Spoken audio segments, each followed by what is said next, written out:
예, 오늘은 이사야서 7장부터 해서 10장까지 말씀을 통해 은혜와 진리를 나누겠습니다. 방송실 저기 PPT로 좀 돌려주시고요. 그래서 여기 7장에서는 불안해하는 아하스 왕 얘기를 하고 있고요. 그리고 사마리아와 다메섹은 망한다. 사마리아는 북이스라엘의 수도였죠. 다메섹은 아람 나라의 수도였습니다. 그러니까 7장에서 그 아람 왕 르신하고 북이스라엘 왕 베가가 연합군대를 편성해 가지고 남쪽 유다로 쳐들어온 거예요. 근데 하나님의 말씀인즉슨 남유다로 쳐들어온 그 북이스라엘 왕 베가 그리고 아람 왕 르신 아무것도 아니라는 겁니다. 연기 나는 두 뭐라고 그랬어요? 부직갱이. 두 부직갱이 그루터기에 불과하니까 조금 더 걱정하지 말아라. 저것들은 지금 현실적으로 볼 때는 굉장한 위세를 부리고 있는 것 같지만은 연기 나는 두 부직갱이에 불과하다는 거예요. 그래서 결국은 남유다로 쳐들어온 북이스라엘 그리고 아람 완전히 망한다는 거예요. 그런 말씀이 8장에 기록되어 있고요. 그 다음에 9장에서는 흑암에 행하던 갈릴리 그 평소에 어떤 햇빛도 비춰지지 않아가지고 맨날 어둠 속에 잠겨있던 그 갈릴리 지역에 드디어 햇빛이 비쳐가지고 하나님의 영광이 임할 것이라는 거예요. 쥐구멍에도 볕들날이 있다는 겁니다. 그래서 진짜 메시아가 오셔가지고 그 참 갈릴리 사람들 이놈 저놈이 와가지고 그냥 군림하고 온갖 고열을 빨아대고 그랬잖아요. 그래서 그렇게 고생하던 그 갈릴리 사람들이 그 어깨에 맨 무거운 멍에를 참 메시아가 오셔가지고 벗겨주시고 영원토록 공평과 정의로 다스리는 그런 참된 사랑과 평화의 나라를 세워줄 그런 메시아를 하나님이 이제 곧 보내주신다는 거예요. 그래서 이 9장에는 메시아 사상이 아주 강하게 드러나 있습니다. 그리고 10장에서는 이제 그 아람 족속, 그다음에 북이스라엘 족속, 아람 왕 르싱하고 북이스라엘 왕 베가를 하나님이 쓸어버리는데 망하게 할 텐데 그럼 뭘로 망하게 하느냐? 뭘로 망하게 했나고요? 하나님이 아람, 남유다로 쳐들어온 아람 족속하고 북이스라엘 족속을 망하게 하는 하나님의 도구가 뭡니까? 그게 뭐예요? 아수르 군대라는 거, 아수르 사람을 보내가지고 남유다를 구원해 주시겠다는 겁니다. 아수르 군대. 그런데 이 아수르 군대를 하나님이 남유다를 도와주라고 보냈더니 이것들이 교만해져 가지고요. 가는 곳마다 사람을 괴롭히고 파멸시키는 짓을 서슴없이 저질러요. 온갖 악행과 만행을 저지르는 겁니다. 그러니까 하나님께서 이제 아수르 사람들 또 심판하신다는 거예요. 이런 내용으로 되어 있어요. 7장부터 10장까지 전체적인 흐름을 여러분 우리가 염두에 둬야 됩니다.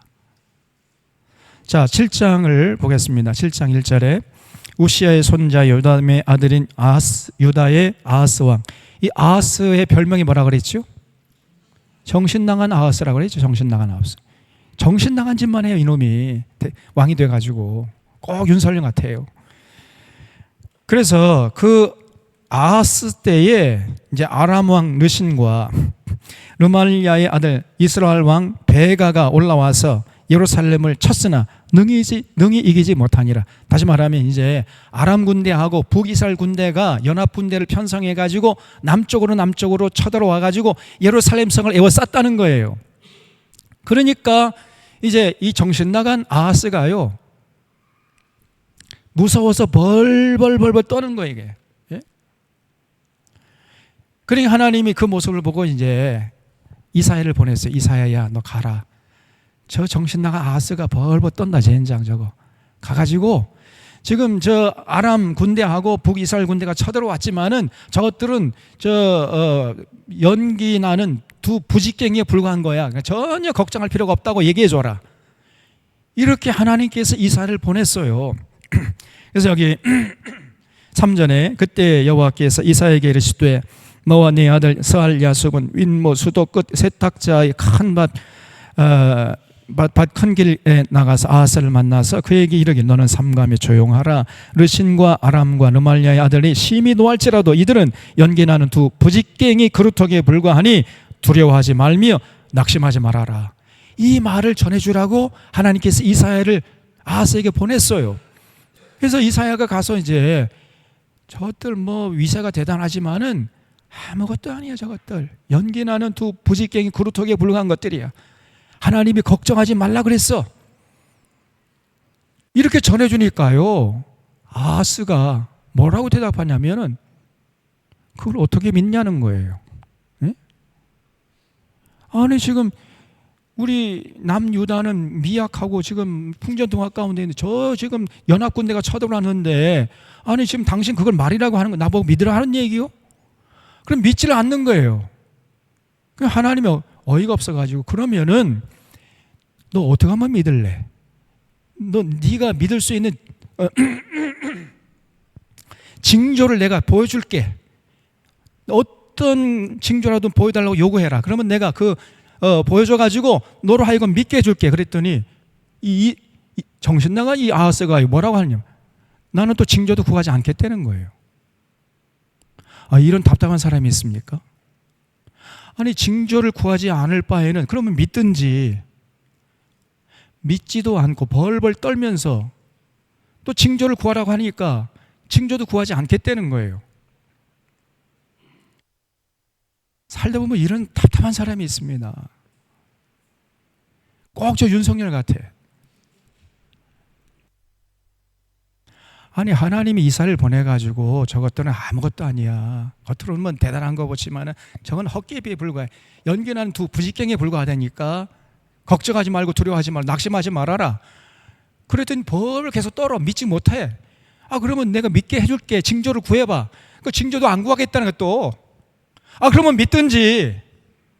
믿지도 않고 벌벌 떨면서 징조도 구하지 않겠다고. 도대체 어떻게 해달라는 거예요 도대체가. 이런 자가 왕이었다는 거예요 남유다에. 그러니까요 하나님이 그래? 그러면 내가 친히 징조를 보여줄게 하면서 이제 하나님 너무 답답하니까요 요구하지도 않았는데 그냥 아하스를 믿게 하기 위해서 징조를 보여주겠다는 겁니다. 10절에 여호와께서 아하스에게 말씀하여 이르시되 너는 내 하나님 여호와께 한 징조를 구하되 깊은 데에서든 높은 데에서든 구하라. 그러니까 아하스가 이르되 나는 구하지 아니하겠나이다. 나는 여호와를 시험하지 않겠나이다. 이렇게 나와 이것이. 이 믿음이 좋은 게 아닙니다 이게. 이 정신 나간 놈이죠 이게. 그러니까 하도 답답하니까요 이사야가 이런데 다윗의 집이여 이 원컨대 들을지어다. 너희가 사람을 괴롭히고서도 그것을 작은 일로 여겨 또 나의 하나님을 괴롭히려 하느냐? 지금 징조를 구하지 않겠다는 것이 지금 하나님을 괴롭히는 짓이에요. 이 아하스가 하나님이 이사야를 보내가지고 그렇게 믿게 하려고 평안을 주려고 그렇게 했는데 그걸 받아들이지 않으면서 벌벌 떨면서 징조도 안 구하겠대. 대책이 없는 사람이죠 이런 사람이. 그래서 지금 이사야가 하는 말이 네가 지금 하나님을 얼마나 괴롭게 하는지 아느냐. 하나님이 품이 아니려고 해도 그걸 거부하고 거절하면서 그러면서도 또 불신하고 막 이런 사람은 지금 하나님을 괴롭게 하는 자입니다. 목회자도 괴롭게 할 뿐 아니라 하나님을 괴롭게 하는 자 이 사람이. 그런 사람이 많아요 여전히. 그러면서 이제 하시는 말씀이 그러므로 14절이 중요합니다. 주께서 친히 징조를 너에게 주실 것이다. 그걸 주십시오. 주님이 답답하니 스스로 그럼 내가 징조를 보여줄게 하면서 이제 보여주는 징조가 뭐냐? 보라, 처녀가 잉태하여 아들을 낳을 것이요 그의 이름을 임마누엘이라 하리라 그랬어요. 여기 처녀라는 말이 히브리 말로 알마입니다. 알마라는 말은 동정녀라는 말하고 달라요.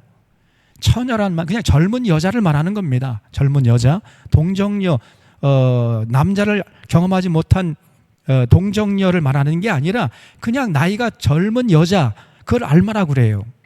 그 젊은 여자 중에서 남자를 알지 못하는 여자도 있을, 시집간 여자도 있을 거겠지요. 그래서 그냥 나이가 어린 젊은 여자가 이제 결혼해가지고 잉태해서 아들을 낳을 텐데 그 이름을 임마누엘이라고 이름을 지어라. 임마누엘이라는 뜻이 뭡니까? 임자 앞에 1번 돼 있죠? 이름 나눠줍니다. 맨 밑에 보면 하나님이 우리와 같이 계십니다. 그래서 그 처녀가 이제 젊은 여자가 아기를 낳을 텐데 그 이름을 하나님이 우리와 함께 계신다. 이렇게 이름을 지라는 거예요. 그러므로 두려워하지 말라. 그런 뜻이죠.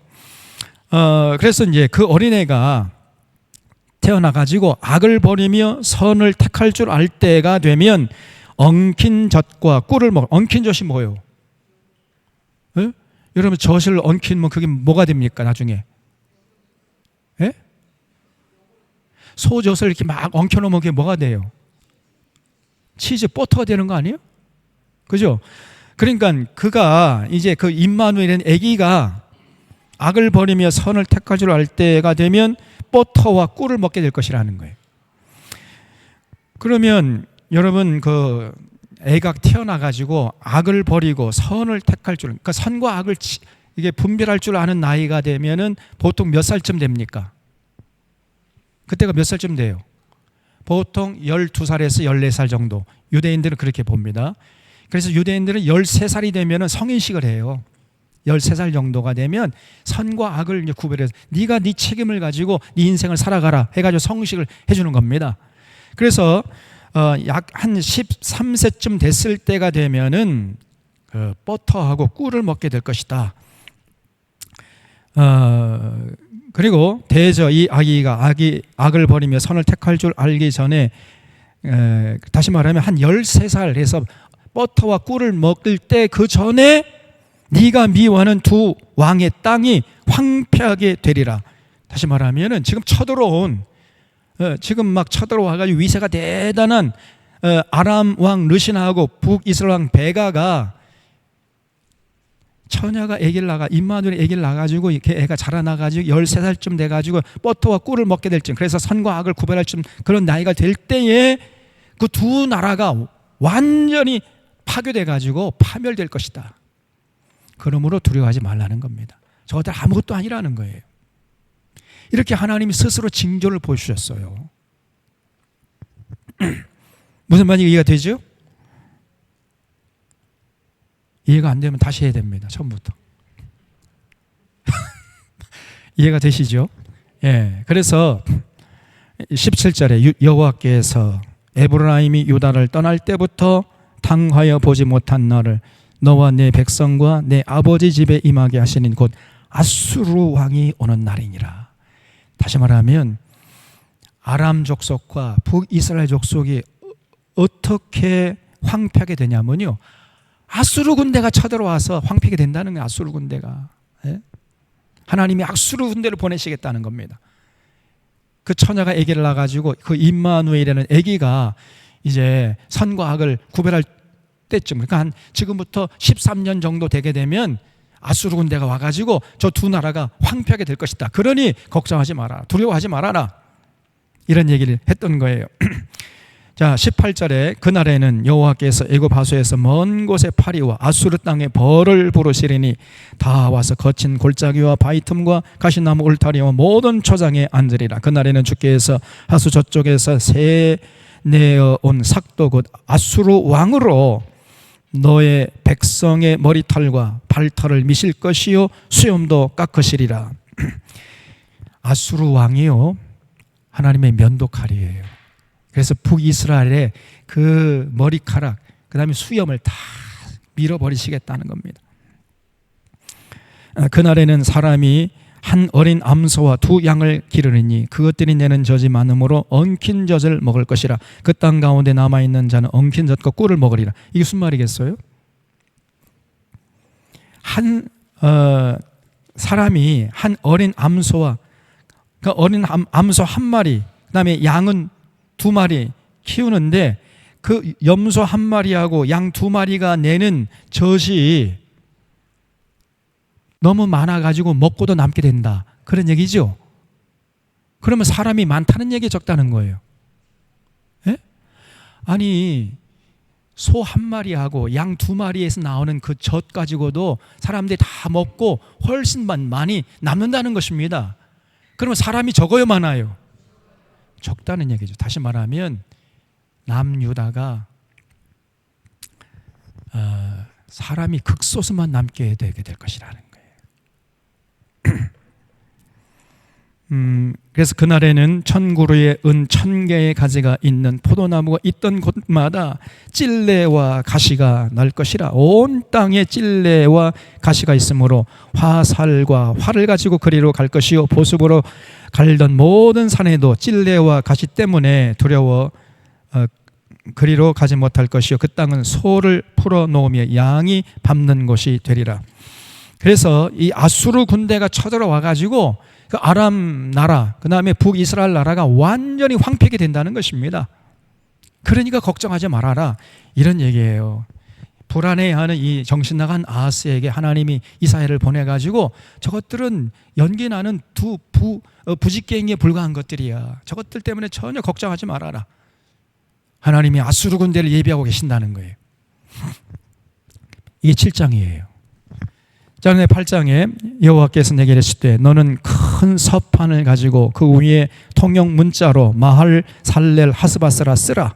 내가 진실한 증인 제사장 우리야와 에베리기야의 아들 스가랴를 불러 증언하게 하리라 하시더니 내가 내 아내를 가까이 하며 그가 임신하여 아들을 낳은지라. 여호와께서 내게 이르시되 그 이름을 마할 살랄 하스바스라 하라. 이는 내 아이가 내 아빠 내 엄마라 부를 줄 알기 전에 다메섹의 제물과 사마리아의 노량물이 아수르 왕 앞에 옮겨질 것임이라 하시니라. 그러니까 하나님께서요, 그 이사야의 아들을 이름을 지어줬는데 그 이름이 마할 살렐 하스바스라, 이렇게 이름을 지라 그랬어요. 거기 마자 앞에 1번에 돼 있지요. 그 나누어지 맨 밑에 보세요. 뭐라고 돼 있습니까? 마할 살렐 하스바스라는 뜻 이름이 노략이 속히 온다. 조금 있으면은 저 아수르 군대가 와가지고 강탈하고 겁탈하고 늑탈하고 수탈하게 될 것이다. 그런 뜻으로 그 이름을, 이사야의 아들의 이름을 마할 살렐 하스바스라 하라고 했단 말이죠. 그래서 이 아이가 아빠, 엄마라고 부를 줄 알기 전에 다메섹은 이제 아람의 수도죠. 그 다음에 사마리아는 북이스라엘의 수도 아닙니까? 그래, 아람의 수도하고 북이스라엘 수도가 아수르 왕 앞에서 철저히 짓밟혀가지고 파괴될 것이라는 거예요. 그래서 사마리아와 다메섹은 망하게 될 것이다. 그렇기 때문에 저 지금 당장 쳐들어온 그 아람 군대, 그 북이스라엘 군대 절대로 두려워하지 말아라, 이런 위로의 말씀을 전해줬던 거예요.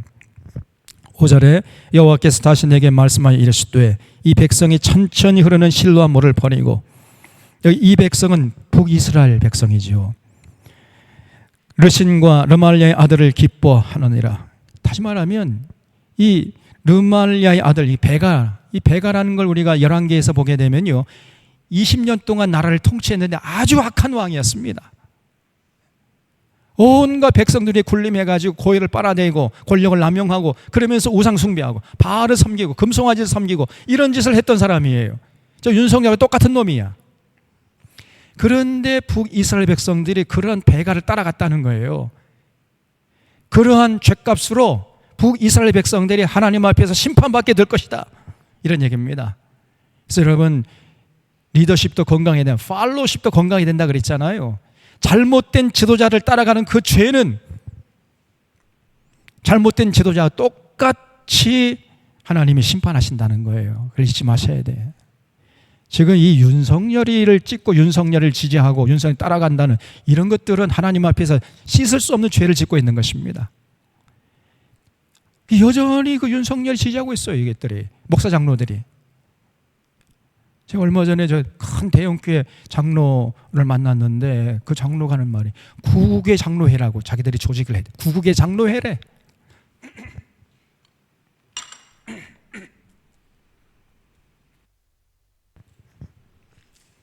그러면서 저 윤석열이가 이 나라를 구했다. 그래서 우리 지금 윤석열이를 지지하고 윤석열이를 지켜주고 호위해줘야 된다. 그래가지고 조직하는 게 구국의 장로회라는 거예요. 내가 그 소리 듣고요 기절 초풍을 했습니다. 저것들은 장로들이 아니에요. 그냥 자기 기득권 지키기 위해서 혈안되어 있는 것들입니다. 예수님의 가르침, 예수님의 진리 택도 없는 소리입니다. 전혀 그런 데 관심이 없어. 오직 잘 먹고 잘 살고 출세하고 자기가 누리는 그 기득권을 유지하는 여기에 혈안되어 있어요 이것들이. 그러면서 예수 믿는다고 그래 장로네 그러고 앉아있는 겁니다. 어깨에 힘을 주고. 대형교회 장로의 대부분 그래요. 또 그런 장로들하고 앞에 딱 같이 어울리면서 그들 실세들은 막 세상에서 잘 나가는 것들이거든요. 그러면서 내가 그런 대형교회 목사인데 그러면 힘을 주고 다닙니다. 목사들이. 똑같은 것들이에요. 그래서 그런 것들은 하나님의 무서운 심판을 면치 못한단 말이에요. 그래서 이 북이스라엘 백성들이 왜 그렇게 하나님의 심판을 받느냐? 그들이 실로와 물을 버리고 르신과 르말리 아들 베가를 기뻐했기 때문이다 말이에요. 예? 잘못된 지도를 따라간 죄예요 그게. 그러므로 주 내가 흉용하고 창일한 큰 하수 곧 아수르 왕과 그의 모든 위력으로 그들을 뒤덮을 것이라. 그 모든 골짜기에 차고 모든 언덕에 넘쳐 흘러 유다에 들어와서 가득하여 목에까지 미치리라. 임마누엘이여 그가 펴는 날개가 내 땅에 가득하리라 하셨느니라 그랬죠.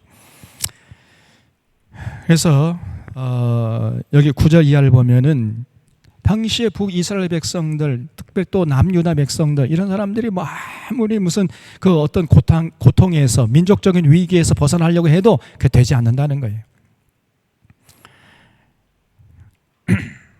그래서 이 사람들이 만군의 하나님 여호와를 의지하고 신뢰하고 그 하나님의 명령에 순종할 생각을 안 하고 자꾸만 가진 자들, 기득권자들 그리고 뭔가 그냥 뭐 권력자들 그래서 막 뭔가 지금 번떡이 당장에는 눈앞에 막 번쩍번쩍 거리지요. 그 뭐가 있는 줄 알고 자꾸 그런 사람들 따라갔어요. 그런 사람들은 하나님 앞에서 심판을 면치 못한다는 것입니다. 여러분 그래서 세상 사는 동안 너무 세상 것들 좋아하지 마세요. 세상에 뭐 부귀영화, 세상에 화려한 것들, 세상에서 잘 먹고 잘 살고 무슨 무궁화 5개 있는 데 가서 뭐 그런 레스토랑에서 값진 곳에서 뭐 칼질하고 그 여러분 부럽습니까? 저는 눈꽃만큼도 부럽지 않아요, 진짜로. 다음엔이시죠? 왜 이렇게 세상이 조용합니까? 거기 자체를 안 가봤다고요? 저는 몇 번 가보긴 했는데 아무 재미가 없습니다, 진짜로. 하나도 재미가 없어. 맛도 되게 없어요, 진짜로. 에? 맛은 있어요? 아니, 저는 맛도 없어. 맛 없어요. 제가 신학교 때인데, 제가 신학교 때 중창단 했거든요. 중창단 했는데 이제 서울 장신대 그 중창단이 유명합니다. 그래서 그 기업인들이 모이는 모임이 있어요. 그걸 뭐라고 그러죠? 여기 광양에도 조직돼 있던데 CBMC. 그 서울의 CBMC는 굉장히 부자들만 모이는 겁니다. 그 CBMC에서 우리를 초청했어요. 새벽 예배 때 와가지고 찬양 한번 해줘라. 그때 그 소리를 듣고 막 기뻐 날뛰었어요. 야, 이번엔 진짜 한번 제대로 잘 질펀하게 먹겠다. 그 고급 호텔에서 가서 아침 조반을 먹는데 얼마나 잘 먹겠느냐. 기대만방해가지고요. 그 저녁에 금식했어요. 그래가지고 그 다음 아침에 이제 새벽 6시에 모여가지고 찬양을 우리 그 장신대 충창단 찬양을 하고 이제 식사가 뭐 맛있는 게 아주 멋진 것들이 나오겠지 하고 기대하고 있었는데 이게 뭐야 젠장. 딱 그 반숙한 거 계란 반숙 하나 하고요 토스트 한 조각 나오더라고. 그게 전부 다야. 커피 한 조각 나오고. 그거 먹고 제가 얼마나 참 후회했는지 모릅니다. 아이고 내가 진짜 이 죄인이다 이거. 저것들 먹는 거요 아주 부실합니다. 그리고 맛도 되게 없다니까. 커피 그냥 쓰기만 하고요 하나도 맛이 없어. 차라리 집에서 김치에다가 그 들기름 넣어가지고 비벼 먹는 게 최고 맛있어요 저는요. 고추장 비벼가지고. 그래서 그런 것들 부러워하지 말라 그 말이에요. 부러웠다. 아무것도 없습니다. 헛개비예요 헛개비. 그래도 부러워할래요? 그래서 여기 13절에 진짜 우리가 두려워할 자는 누구냐? 만군의 여호와 그를 너희가 거룩하다 하고 그를 너희가 두려워하며 무서워할 자로 삼으라. 아멘이시죠? 우리가 여호와 하나님을 정말 두려워하고 신뢰하고 사랑하고 그분의 뜻을 따르려고 해야지. 다른 것은 아무 의미가 없어요 여러분. 그가 성소가 되시리라. 그러나 이스라엘 두 집에는 걸림돌과 걸려 넘어지는 반석이 되시고. 이 두 집이 뭐냐면 남유다와 북이스라엘이죠. 이것들이 하나님을 두려워할 줄 몰라요. 그리고 자꾸만 겉으로 삐까번쩍한 뭐 권력자들이 던져주는 그 떡고물 그걸 좋아한단 말이에요. 그러나 그 이스라엘 두 집에는 걸림돌과 걸려 넘어지는 반석이 되실 것이며 예루살렘 주민에게는 함정과 올무가 되시리니 많은 사람들이 그로 말미암아 걸려 넘어질 것이며 부러질 것이며 덫에 걸려 잡힐 것이니라. 그래서 우리가 진실로 두려워할 자는 여호와 하나님 외에 없습니다. 여호와 하나님만 우리가 두려워하고 여호와 하나님이 나를 어떻게 보실까, 여호와 하나님이 나를 어떻게 지금 평가하시는가, 이것만이 중요한 것이에요. 사람들의 평가 아무것도 아닙니다 여러분. 조변석계야 조변석계. 그래서 여기 19절에 어떤 사람이 너에게 말하기를 주저를거리며 속살거리는 신접한 자와 마술사에게 물을 것이라 하거든. 무당한테 가서 뭔가 우리의 미래에 대해서 점쳐보자. 만약에 그런 놈이 있거든 백성이 자기 하나님께 구할 것이 아니냐, 산자를 위하여 죽은 자에게 구하겠느냐 하라. 이렇게 하라고 했는데 안 했어. 이 사람들이 그냥 그래요 그러고 따라가 버려 무당에게. 저 윤석열 건진법사하고 또 누구예요 저거? 누구에게 휘둘리고 있죠 지금? 천공. 그 말을 듣고 하는 것처럼 그렇게 남유다 북이스라엘 백성들이 무당에게 가가지고 그들의 말을 듣고 따라가지. 바알 선지자, 이 거짓 선자들의 말에 휘둘렸다는 것입니다.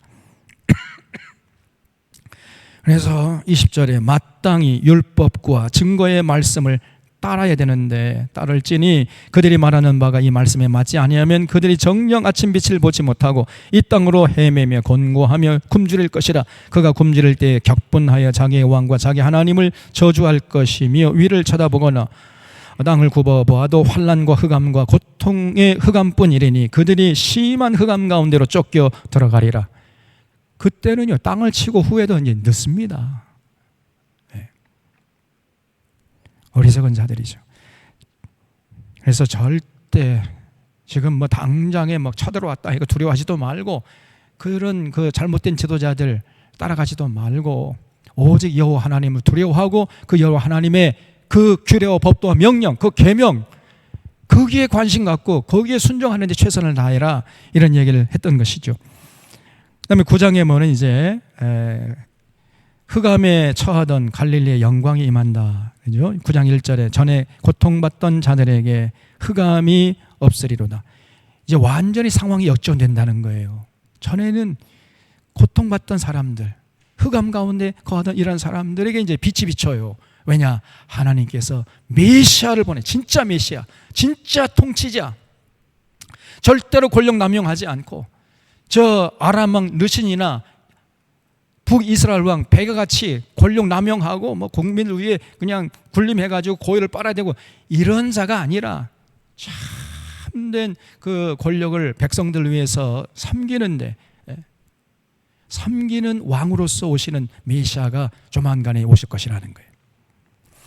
그래서 이 9장에는요 메시아 사상이 아주 강하게 나타나 있습니다. 그래서 옛적에는 여호와께서 스불론 땅과 납달리 땅이 멸시를 당하게 하셨더니 후에는 해변길과 요단 저쪽 이방의 갈릴리를 영화롭게 하셨느니라. 흑암에 행하던 백성이 큰 빛을 보고, 큰 빛이 뭐냐? 그게 바로 메시아가 오시는 거예요. 메시아.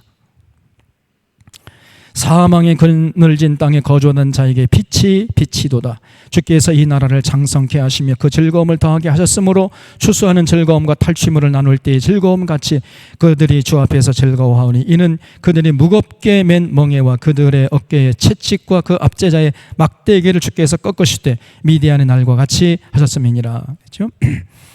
그러니까 그 과거에 고통받던 그 갈릴리 사람들은요 그냥 타락한 권력자들이 그들의 어깨에 지어낸 멍에 때문에 고통스러워서 그냥 죽을 맛이었단 말이죠. 너무나 고통스러운 삶을 살아왔습니다. 우리도 지금 너무 고통스럽잖아요. 저 윤석열이가 저 대통령에 앉아있는 너무너무 고통스럽지 않습니까? 지금 하루하루가 좀 고통스러워요. 저도. 그런데 당시에 이 갈릴리 사람들은 더 심했던 것이요. 왜냐하면은 그들의 이 권력자들이 그들 어깨에 무거운 멍에 그리고 채찍을 또 그다음에 압제자의 막대기를 또 뒀단 말이죠. 그런데 메시아가 오셔가지고 그런 무거운 멍에를 벗겨주시고 채찍과 막대기를 꺾어버리신다. 이런 메시아가 오실 것이라는 거예요. 그래서 여기 5절에 어지러이 싸우는 군인들의 신과 피 묻은 겉옷이 불에 섭같이 살라지니 이는 한 아기가 우리에게 낳고 한 아들을 우리에게 주신 바 되었는데 그의 어깨에는 정사를 메었고 그 이름은 기묘자라 모사라 전능하신 하나님이라 영존하시는 아버지라 평강의 왕이라 할 것입니다. 여기 6절에 정사라는 말은요 헬란 말로 히브리 말로 미쉬라라는 단어를 씁니다. 미쉬라. 이거는 통치한다, 지배한다란 말이에요. 진정한 통치자가 이제 오실 텐데 그 이름이 기묘자라. 기묘자라는 말은 히브리 말로 펠레라는 말이에요. 펠레. 이거는 경이로운, 불가사의한 이런 뜻입니다. 네, 장차 진짜 왕이 오실 텐데 그분이 이 세상을 통치하게 될 건데 그 이름이 아주 경이로운 이름이라는 거예요. 그래서 모사라는 것은 야츠란 말, 히브리 말로 야츠인데 이거는 충고하다, 권면하다. 모사꾼 그러잖아요. 모사꾼. 이 모사꾼 상당히 좀 부정적인 뉘앙스를 담고 있는데 여기서 말하는 모사라는 말은 굉장히 긍정적인 단어예요. 그래서 아주 올바른 방향으로 권면하고 충고하는 이런 진정한 메시아가 이제 오시게 될 것이라는 거죠. 전능하신 하나님이라 영존하시는 아버지라 평강의 왕이라 할 것입니다. 그 정사와 평강의 더함이 무공하며 다윗의 왕좌와 그의 나라에 군림하여 그 나라를 굳게 세우고 지금 이후로 영원히 통치하는데 어떻게 통치한다고요? 정의와 공의로 통치하신다는 거예요. 정의와 공의가 강물처럼 흐르는 이런 세상을 만들어줄 진정한 메시아, 그 어깨에 정사를 메었고 그 이름은 기묘자라 모사라 전능하신 하나님이라 영존하신 아버지라 평강의 왕이라 하는 이런 진정한 메시아가 오셔가지고 완벽한 정의와 공의의 나라를 세워주실 것이다. 이런 말씀을 이사야를 통해서 하셨어요. 여러분, 이런 이사야의 예언이 지금부터 2000년 전에 그대로 현실로 이루어지신 분이 누굽니까? 그 바로 예수님이죠. 그래서 우리가 예수님을 메시아로, 예수님을 그리스도라고 인정하고 그분의 통치를 받으려고 하는 겁니다. 그분의 통치를 받는 나라를 두 글자로 줄여서 천국이라 그러는 거예요. 천국. 그래서 천국은 어떤 나라냐? 완벽한 사랑과 평화의 나라예요. 누구 하나 갑질하는 사람 없고 누구 하나 갑질 당하는 사람 없고 모든 사람들이 인격적인 대우를 받으면서 더불어 살아가는 세상, 한 사람도 차별받지 않고 억울함을 당하지 않고 모든 사람들이 행복하게 더불어 살아가는 하나님의 공의와 정의가 강물처럼 흐르는 이런 나라, 그런 나라의 왕이 예수님이십니다. 그런 나라의 통치를 받기 위해서 지금 여러분들이 이 자리에 앉아 계시는 거예요. 예수 믿는다는 게 다른 게 아닙니다. 그런 참으로 기묘자요 모사요 전능하신 하나님이 영존하시는 아버지의 평강의 왕이신 예수님의 통치를 나는 받고 싶다. 그런 의미에서 지금 여러분들이 이 자리에 앉아 계시는 겁니다. 그러므로 예수 믿는 자들은 어떻게 되겠어요? 당연히 그런 세상에 완벽한 사랑과 평화의 나라, 그런 세상에 관심이 있어야 되겠어요? 없어야 되겠어요? 있어야 되겠죠. 지금 이 땅에 사는 동안에 하나님의 공의와 정의가 강물처럼 흐르는 세상, 그래서 모든 사람들이 더불어 살아가는, 남녀노소, 배운 사람, 못 배운 사람, 가진 자, 못 가진 자 할 것 없이 모든 사람이 인간적인 대우를 받고 살아가는 이런 세상에 관심을 가져야 돼요. 여러분들이 오늘 이 시대의 교회가 거기에 관심이 있어야 돼. 그런데 오늘 한국교회에 그런 데 관심 있는 교회를 찾아보긴 너무너무 힘듭니다. 눈을 씻고 찾아봐도 그런 교회를 찾아보기 힘들어. 그럼 도대체 이게 어떻게 된 일입니까? 그저 주구장창 자기 구원받느냐 못 받았느냐, 여기에 매몰되어 있어요. 이게 구원파거든요. 구원파를 정통교회에서 이단이라 해놓고는 똑같아. 자기들도 구원파야. 모든 그 삶의 관심과 열정이에요. 자기 구원받는 못 받느냐, 내 아들, 내 새끼, 내 사업, 여기에 관심이 다 머물러 있어요. 이 땅에 하나님의 공의와 정의가 강물처럼 흐르는 그런 세상에 별로 관심이 없다 그 말이에요. 자기만 잘 먹고 잘 살고 아무 문제가 없으면은 아멘 할렐루야고 그냥 만족하고 말이에요. 그러면서 예수 믿는다는 거예요.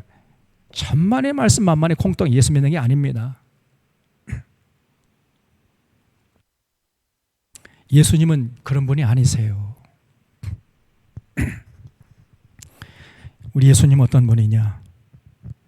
하나님의 나라 영원히 하나님의 정의와 공의로 보존하시는, 거기에 관심이 많으신 그런 분이 예수님이세요.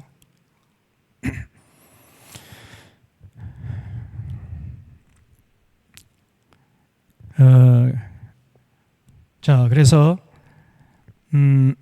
하나님께서 바로 이런 메시아를 보내줄 걸 약속하고, 그다음에 8절부터는 다시 또 현실로 돌아가 가지고 그런 거짓 선지자들, 잘못된 지도자를 따라다니는 이런 당시의 백성들을 심판하실 것이다, 그런 말씀으로 쭉 이어져 있습니다. 8절에 주께서 야곱에게 말씀을 보내시며 그것을 이스라엘에게 임하게 하셨은즉 모든 백성 곧 에브라임과 사마리아의 주민이 알 것이거늘 그들이 교만하고요 마음이 완악해, 교만하고 완악한 마음으로 말하기를 벽돌이 무너졌으나 우리는 다듬은 돌로 쌓고 뽕나무들이 찢겼으나 우리는 백향목을 대신하리라. 하나님이 정신 차리라고 그냥 아수르 군대 보내가지고 좀 성을 무너뜨리고 또 살림을 이렇게 다 불태워버리고 그러면요, 우리가 벽돌은 무너졌지만은 다듬은 돌로 쌓으면 돼. 또 뽕나무들이 찢겼지만은 우리는 백향목으로 대신하면 되는 거야. 전혀 회개할 줄 몰라요. 하나님께 돌아올 줄 몰라. 그러므로 여호와께서 르신의 대적을 일으켜 그를 치게 하시며 그의 원수들을 격동시키리니, 르신의 대적은 뭐냐? 아수르 군대지요. 그래서 앞에는 아람 사람이요 뒤에는 블레셋 사람이라 그들이 모두 입을 벌려 이스라엘을 삼키리라. 그럴지라도 여호와의 진노가 돌아서지 아니하며 그의 손이 여전히 펴져 있으리라. 그리해도 이 백성이 자기들을 치시는 이에게로 돌아오지 아니하며, 자기들을 치시는 이가 누구죠 지금? 여호와 하나님이죠. 여호와 하나님께 돌아가면 되는데, 그러면 살 길이 열리는데 안 돌아오지 아니하며 만군의 여호와를 찾지 아니하는도다. 그러므로 여호와께서 하루 사이에 이스라엘 중에서 머리와 꼬리와 종려나무 가지와 갈대를 끊으리니, 머리는 뭐냐? 머리는요 곧 장로와 존귀한 자예요. 이 장로와 존귀한 이것들이 다시 말하면 당시 그 시대의 이 고관 대작들이죠. 귀족들, 이것들이 교만을 해요. 완악한 마음으로 아이고 뭐 우리 지금 당장은 어렵지만은 괜찮아. 얼마든지 우리 이겨낼 수 있어. 그러면서 하나님께 안 돌아가. 그 머리는 곧 장로와 종교한 자요. 그 꼬리는 곧 거짓말을 가르치는 거짓 선지자야. 이 타락한 거짓 선지자를 따라다녀 이것들이. 원래 말하면요, 저 전아무개, 또 전아무개, 이 전광훈이라는 걸 또 대형교회 목사들이 좀 지지하고 있습니다 지금요. 어떻게 해볼 도리가 없어요. 이거 전부 밀접하게 연결되어 있습니다. 사실 전광이라는 것은 이 대형교회 목사들 뒤에서 자꾸만 잘한다 잘한다 더 잘하라 꼬드기고, 그러니까 이 허수아비에 불과한 거예요. 이게 허수아비. 배후에는 대형교회 목사들이 딱 앉아 있는 것이죠. 이것들이 거짓말을 가르치는 선지자들이에요. 그래서 백성을 인도하는 자가 그들을 미혹하니 인도를 받는 자들이 멸망을 당한다. 그럴 수밖에 없습니다, 여러분. 거짓 선자를 따라다니니 멸망할 수밖에 없지요. 예? 이사야 같은 참 선지자는 핍박해버리고 말 듣지도 않고 거짓 선자의 말은 아멘 할렐루야 따라다녀. 죽을 짓만 하는 것입니다. 죽을 짓만. 그래서 이 백성이 모두 경건하지 아니하며 악을 행하며 모든 입으로 망령되이 말하니 그러므로 주께서 그들의 장정들을 기뻐하지 아니하시며 그들의 고아와 과부를 긍휼히 여기지 아니하시리라. 그럴지라도 여호와의 진노가 돌아서지 아니하며 그의 손이 여전히 펴져 있으리라. 대저 악행은 불타오르는 것 같으니 곧 찔레와 가시를 삼키며 빽빽한 수풀을 살라 연기가 위로 올라가게 함과 같은 것이라. 이 만군의 여호와의 진노로 말미암아 이 땅이 전부 다 불에 타가지고 잿더미가 될 것이라는 거예요. 백성은 불의 섭과 같을 것이라. 불의 섭이 뭐죠? 불 앞에 지푸라기예요. 여러분 불 앞에 지푸라기 어떻게 됩니까? 한번 여러분 불 앞에 지푸라기 되어 보셨습니까? 순식간에 잿더미가 되어버려요. 당시 북이스라엘 백성, 남유다 백성들이 불의 섭과 같은 그런 운명이 될 것이라는 거예요. 사람이 자기의 형제를 아끼지 아니하며 오른쪽으로 움킬지라도 줄이고 왼쪽으로 먹을지라도 배부르지 못하여 각기 자기 팔에 고기를 너무 굶주리다 못해가 자기 팔에 살을 뜯어먹어. 다 실성한 거죠. 제정신이 아니에요. 므낫세는 에브라임은 므낫세를 먹을 것이요 또 그들이 합하여 유다를 치리라. 그럴지라도 여호와의 진노가 저러서지 아니하며 그의 손이 여전히 펴져 있으리라. 손이 펴져 있다는 것은 하나님이 분노하신다는 얘기죠. 그러니까 이 이스라엘 나라가요 완전히 각 지파들끼리 서로 물고 뜯고 막 자중질환이 일어난 것이죠. 나라가 이 나라가 아닙니다. 왜 그랬느냐? 10장 1절을 보세요. 불의한 법령을 만들며 불의한 말을 기록하며 가난한 자를 불공평하게 판결하여 가난한 내 백성의 권리를 박탈하며 과부에게 토색해요. 과부를 도와주지 못할 망정 과부에게 막 많은 세금을 부과했단 말이에요. 과부에게 토색을 해. 그리고 어떻게 그 과부들이 살아가겠습니까? 이 연약한 여인들이 혼자 힘으로 어떻게 살아간다? 죽으라 하는 거죠. 그냥 과부에게 토색하고 고아의 것을 약탈해버려요. 예? 아니 약탈할 게 따로 있지 어떻게 고아의 것을 약탈합니까? 여러분 피도 눈물도 없는 것들이죠. 그러면서 자기 뱃속 챙기는데 혈안돼 있어요. 자기는 잘 먹고 잘 살고 그냥 잘 먹고 잘 살아가지고 영양가가 좋아가지고 피부에 기름기가 쫙 흘러요. 비단 이불 덮고 자고 비단 옷을 입고 다니면서 거들먹거리면서 하나님이 나를 사랑한 나에게 복을 주셨다 이고 다녀요.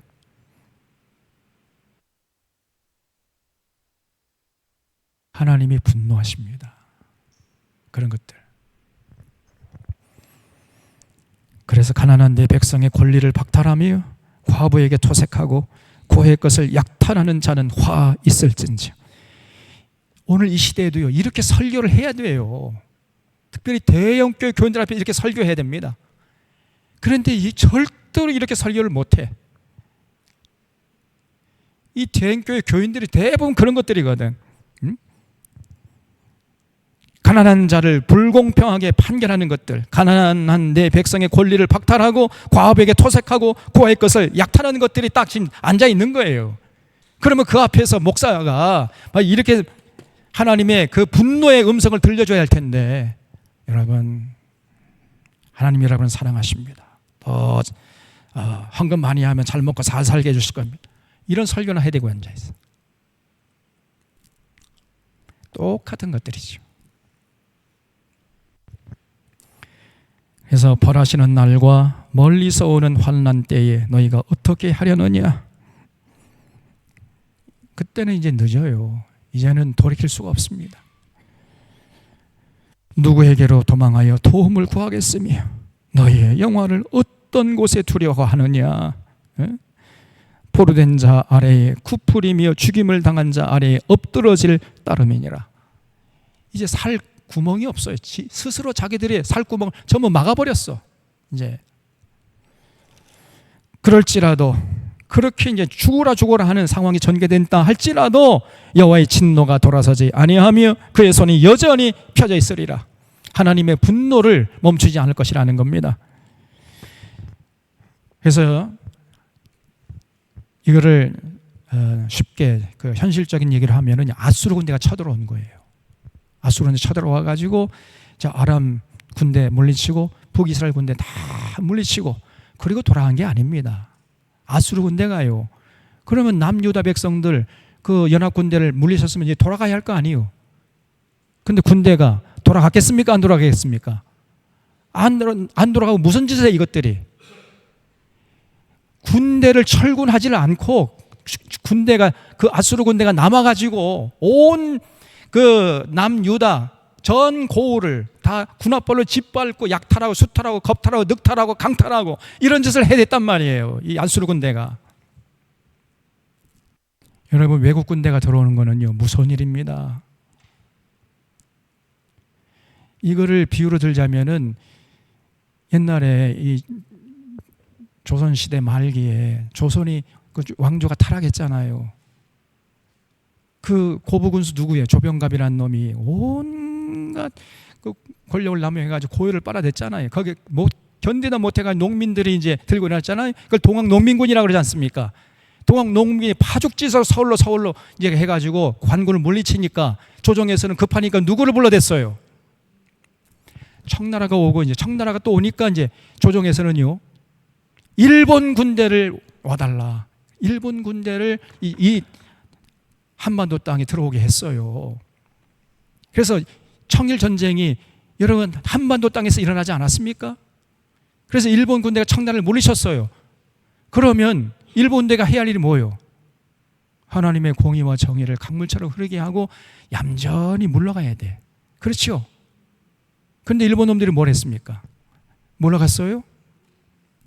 그때부터 이거 한반도 이거 우리가 먹어야 되겠다. 야금야금 해가지고 결국은 식민지로 삼지 않았습니까? 그리고 온갖 수탈하고 약탈하고 겁탈하고 늑탈하고 강탈하고 이런 짓을 서슴없이 저질렀어요. 이것들이. 아수르 군대가 똑같습니다.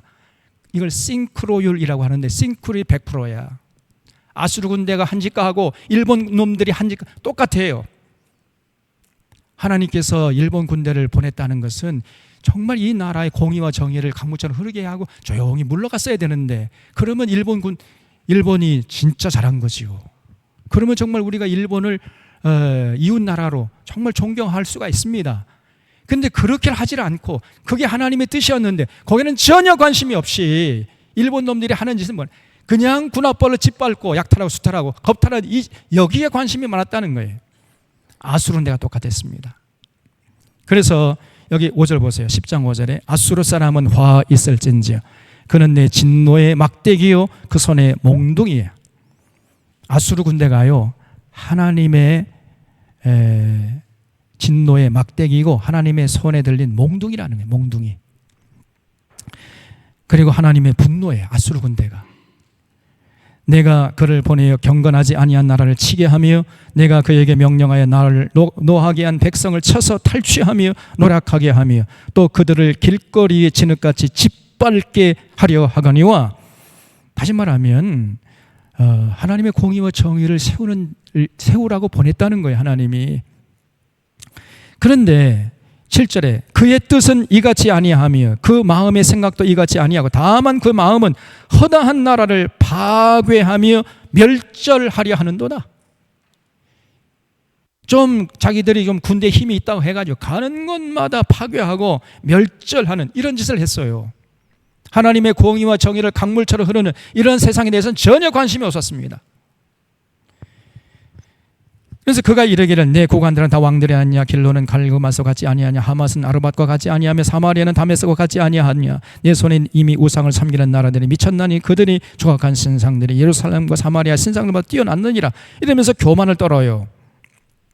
그래서 여기 12절에 그러므로 주께서 주의 일을 시온산과 예루살렘에 다 행하신 후에 아수르 왕의 완악한 마음의 열매와 높은 눈의 자랑을 벌하시리라 그랬죠. 그래서 주께서 주의 일을 시온산과 예루살렘, 다시 말하면 그 북이스라엘 나라를 다 멸망시키고 남유다 백성들 다 그 교만한 것들 전부 다 벌하신 후에 그때에 아수르 왕의 그 완악한 마음과 그 눈의 높은 자랑을 하나님께서 심판하실 것이라는 겁니다. 무슨 말인지 다 이해가 되지요? 그래서 그의 말에 나는 내 손의 힘과 내 지혜로 이 일을 행하였나니 나는 청명한 자라 열국의 경계선을 걷어치웠고 그들의 재물을 약탈했다. 그러니까 자기들이 잘나가지고 이렇게 큰 업적을 이뤘다면서 교만했다는 거예요. 그래서 마치 이런 모습은요, 15절 도끼가 어찌 찍는 자에게 스스로 자랑하겠으며 톱이 어찌 켜는 자에게 스스로 큰 채 하겠느냐. 이는 막대기가 자기를 드는 자를 움직이려 하며 몽둥이가 나무 아닌 사람을 들려함과 같음. 똑같은 짓을 하고 있어요. 아수르 군대, 사실은 아수르 군대는 하나님의 손에 들린 몽둥이에 불과한 거예요. 몽둥이. 근데 이 몽둥이가 내가 잘났다 해가 내가 잘나가지고 이런 큰 일을 했다. 몽둥이가 하나님의 손을 움직인다는 이런 생각을 품었다는 거예요. 얼마나 교만한 생각입니까? 그래서 하나님께서 아수르를 멸하시겠다는 거예요. 그래서 24절 보세요. 그러므로 주 만군의 여호와께서 이르시되 시온에 거주하는 내 백성들아 아수르가 애굽이 한 것처럼 막대기로 너를 때리며 몽둥이를 들어 너를 칠지라도 그를 두려워하지 말아라. 내가 오래지 아니하여 내게는 분을 그치고, 다시 말하면 이제 남유다 백성들에게는 분을 그치고, 그리고 그 남유다 백성들을 군합발로 짓밟는 아수르 군대에게 하나님의 분노를 이제 향하겠다는 거예요. 그들은 내 진노로 멸하리라 하시도다. 만군의 여호와께서 채찍을 들어 그를 치시되 오랫바 위에서 미디안을 쳐 죽이신 것 같이 하실 것이며 막대기를 드시되 바다를 향하여 애굽에서 하실 것 같이 하실 것이라. 그날에 그의 무거운 짐이 내 어깨에서 떠나고 그의 멍에가 내 목에서 벗어지되 기름진 까닭에 멍에가 부서지리라. 33절에 보라 주 만군의 여호와께서 혁혁한 위력으로 그 가지를 꺾으시리니 그 장대한 자가 찍힐 것이고 높은 자가 낮아질 것이며 쇠로 그 빽빽한 숲을 베시리니 레바논이 권능 있는 자에게 배임을 당하리라. 그래서 여러분, 우리가 정말 두려워하고 우리가 섬길 자는요 오직 한 분 여호와 하나님이십니다. 다른 세상적으로 강한 자들, 권력자들, 높이 앉아 있는 자들, 부자들, 돈 있는 자들 빼기는 절대 여러분 우리가 두려워할 자가 아니고요. 절대 그 앞에 굴복해서는 안 돼. 동의하십니까? 오직 우리가 섬길 자는 여호와 하나님, 여호와 하나님을 두려워하고 그 여호와 하나님의 규례와 법도와 명령에 따라서 순종하고 충성하려고 하는 자세를 잃지 말고요. 이제 오늘 이사야가 예언한 대로 그 시대가 너무나 절망이 가득했기 때문에 하나님이 그런 왕들과는 완전히 차원이 다른 진짜 메시아를 보내주겠다 이렇게 예언을 했는데 그 예언이 이로부터 지금 이 이사야 시대부터 한 1000년, 한 1400년 이사야가 한 지금부터 BC 한 600년 전 사람이거든요. 그러니까 600년 후에 이사야의 예언이 이루어져 가지고 예수님이 이 땅에 오신 것이죠. 그래서 여러분 우리는 이제 진짜 메시아, 진짜 통치자이신 예수님 사랑하고 예수님의 가르침에 순종하려고 하는, 예수님의 통치를 받으려고 하는 이런 모습을 잃지 말아야 돼. 그런 사람이 진짜 믿음의 사람이라는 사실을 잊지 말고 끝까지 예수님 사랑하고 예수님의 가르침에 귀를 쫑긋 세워서 듣고 마음에 새기고 철저히 순종하며 살아가는 진짜 믿음의 사람 다 되어주시기를 주님의 이름으로 부탁드립니다. 기도하겠습니다.